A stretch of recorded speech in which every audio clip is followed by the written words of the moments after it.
esporte, muito boa tarde. Nossa, graças a Deus chegou a sexta-feira novamente. Uma sexta-feira muito feliz pro torcedor corintiano, que venceu ontem na Arena da Baixada com um showzaço da torcida feminina do Corinthians. E a gente vai ver agora na matéria do Matheus Ribeiro.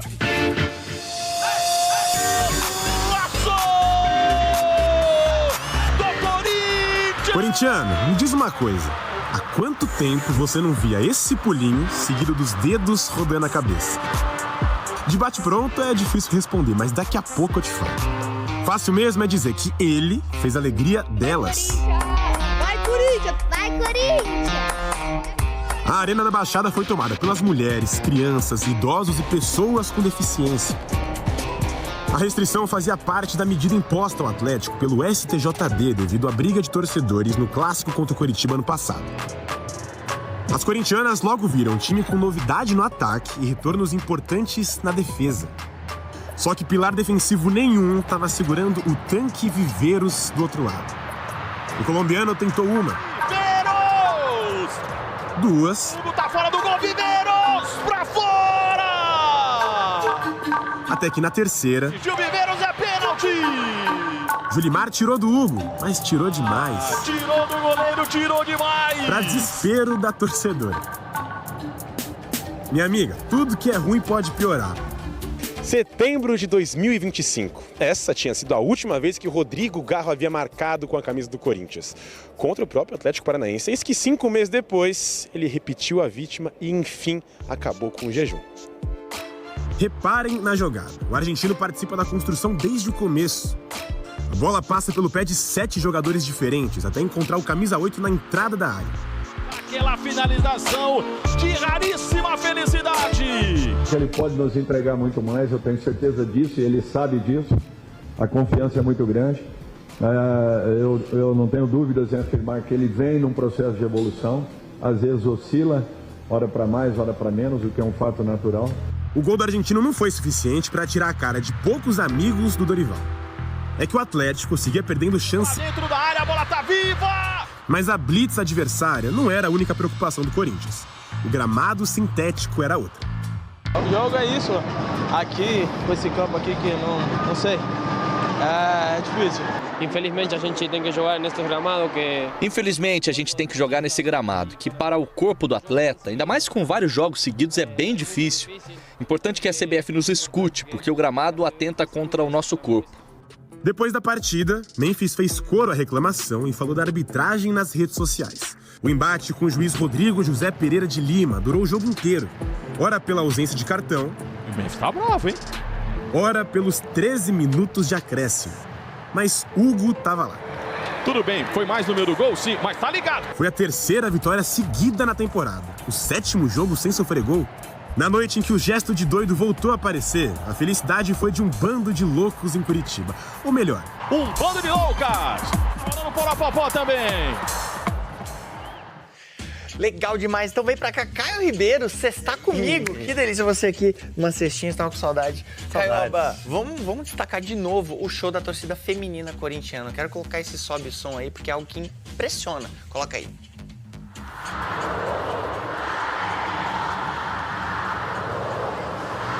E nitidamente dá pra identificar que, obviamente, é a voz das mulheres, das torcedoras do Corinthians. Legal demais isso, né, Caio? Legal demais, o estádio fica muito mais leve, muito mais divertido.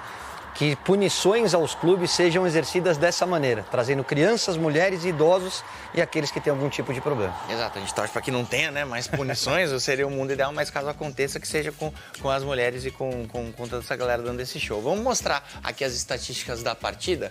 Caioba, o Atlético ele até teve mais volume, né? Olha só o número de finalizações com comparação ao do Corinthians aqui, mas só que o Coringão levou mais uma para casa, mais 3 pontos, né? O Corinthians não jogou bem, mas é importante você vencer mesmo quando você não faz uma grande atuação. Isso traz confiança para o elenco, isso traz solidez defensiva e o Corinthians vem a muitos jogos sem sofrer gols. Isso faz com que a torcida volte a acreditar que vai ser uma temporada como foi a do ano passado.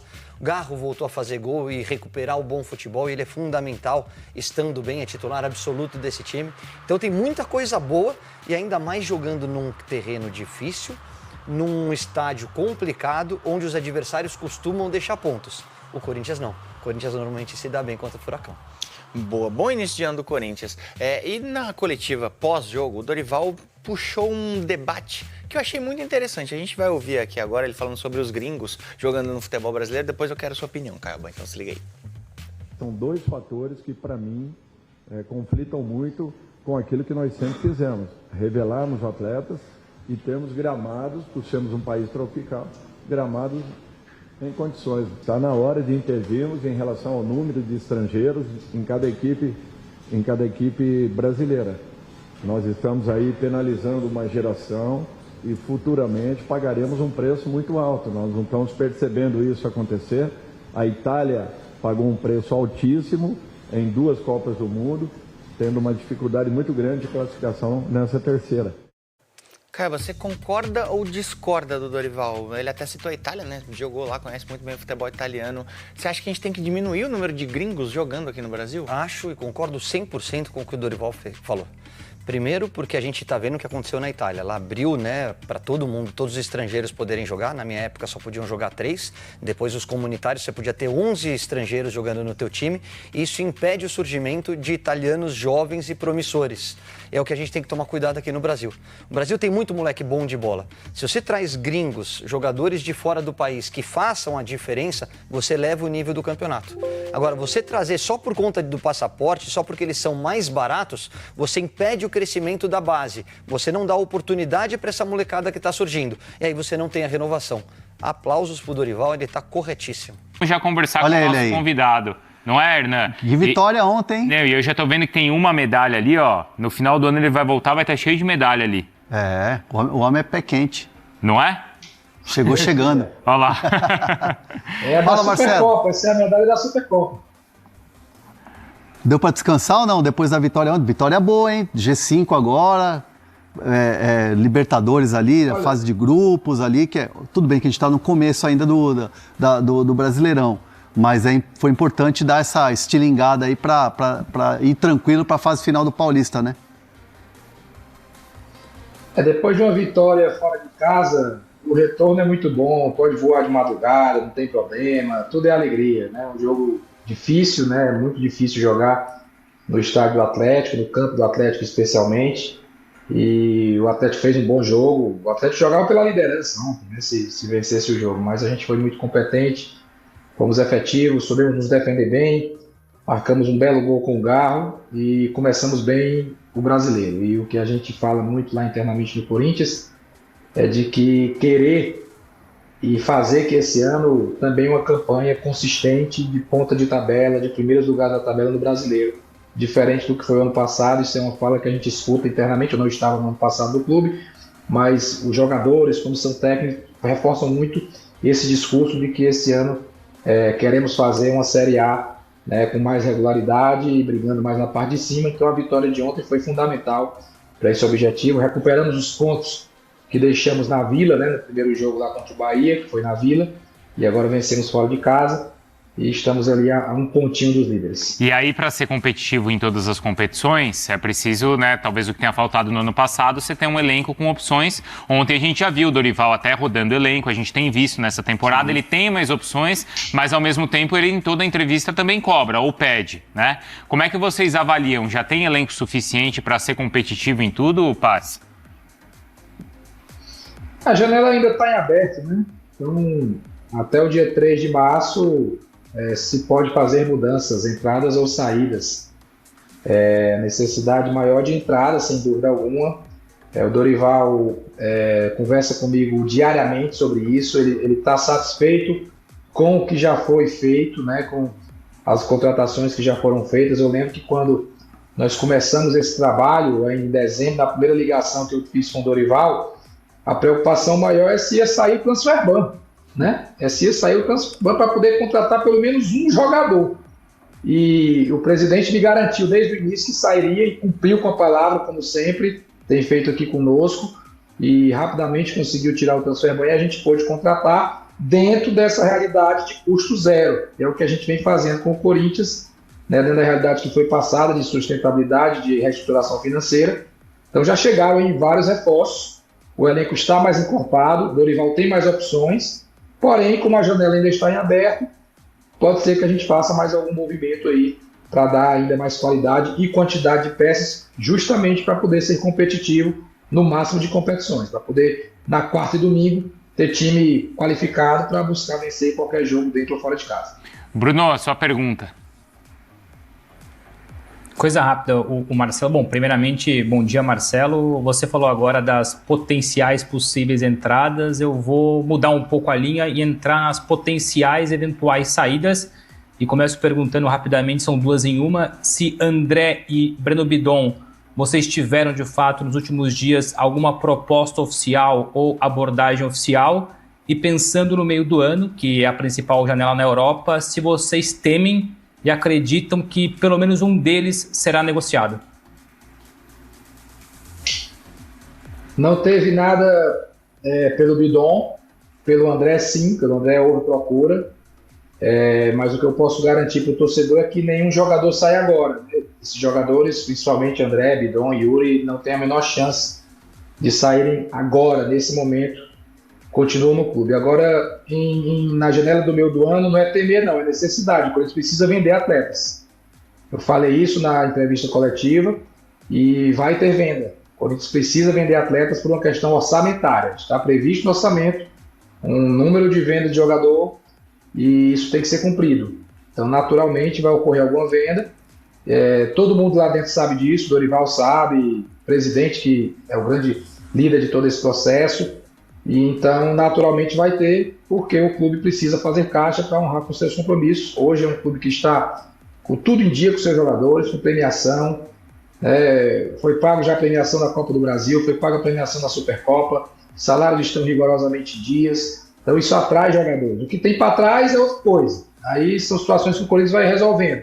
Mas com esse grupo, a situação está ok e isso faz com que a gente possa desenvolver um trabalho com mais tranquilidade, porque a gente está prezando muito pela responsabilidade financeira, principalmente com o atual elenco, para poder dar resultado esportivo e poder gerar receita para o clube, para poder ir saudando as situações que ficaram para trás. Então, janela do meio do ano, muito provavelmente o Corinthians vai ter sim venda de jogadores. Tem um valor mínimo que vocês avaliam esses jogadores, André e Bidon, Paz? Se eu disser o valor mínimo, aí quem vem comprar já vem com menos, né? Então não vou aqui precificar o jogador, não seria uma estratégia inteligente da minha parte precificar o jogador aqui num programa de tanta audiência. Vamos dar um valor mínimo aqui, vai, Hernan.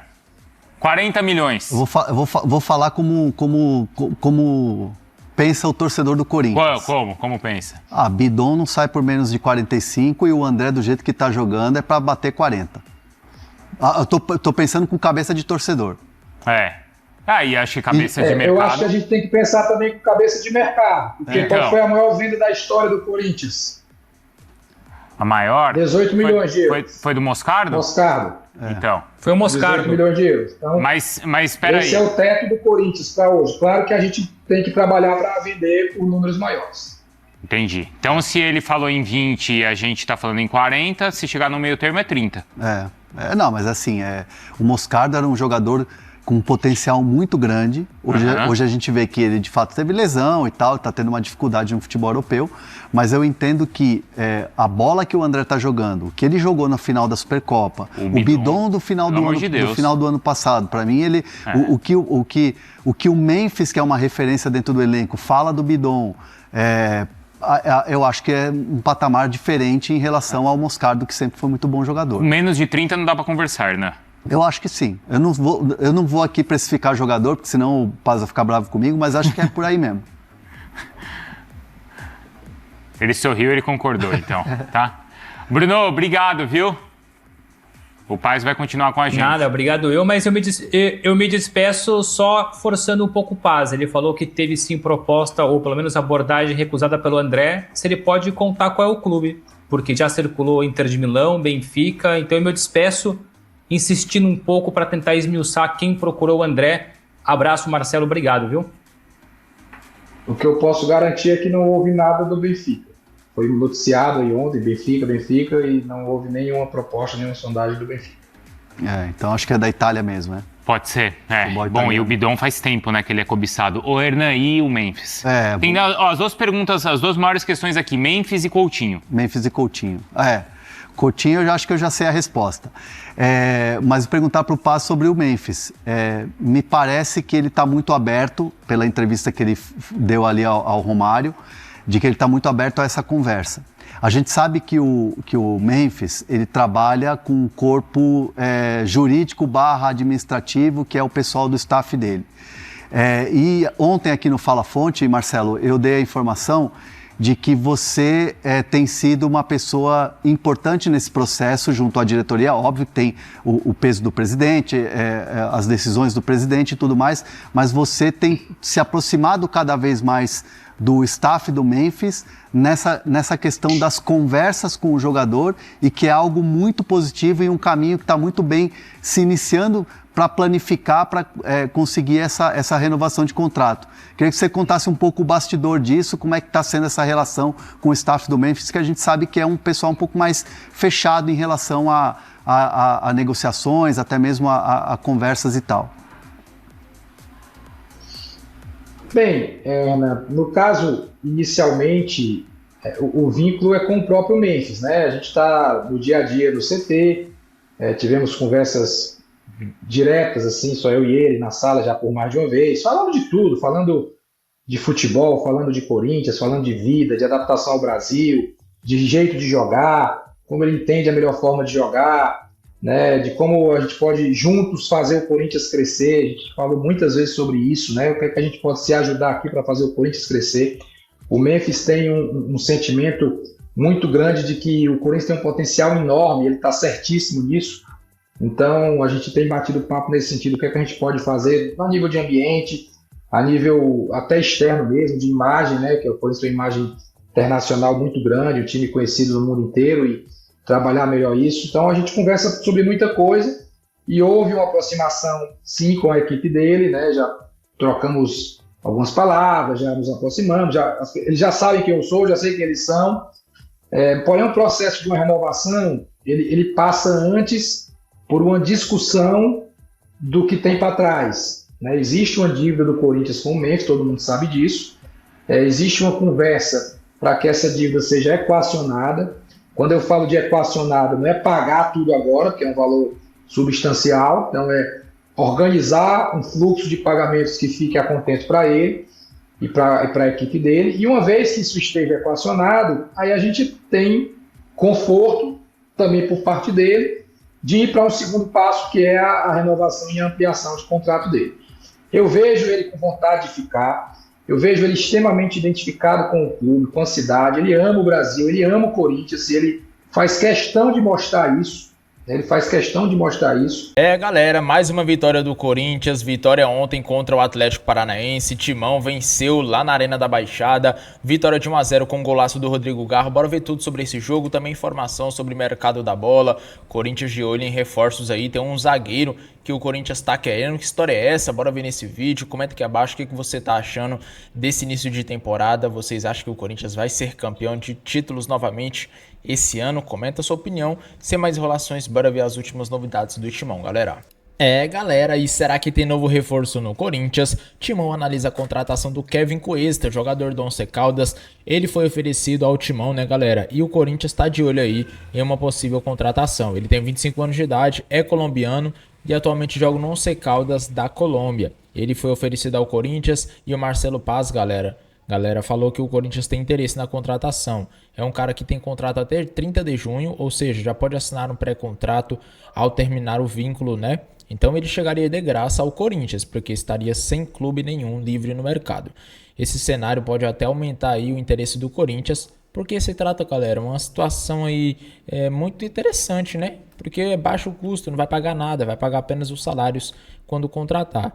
Então, bora ver o que vai acontecer internamente. O nome do jogador está sendo analisado aí pelo Departamento de Futebol do Corinthians.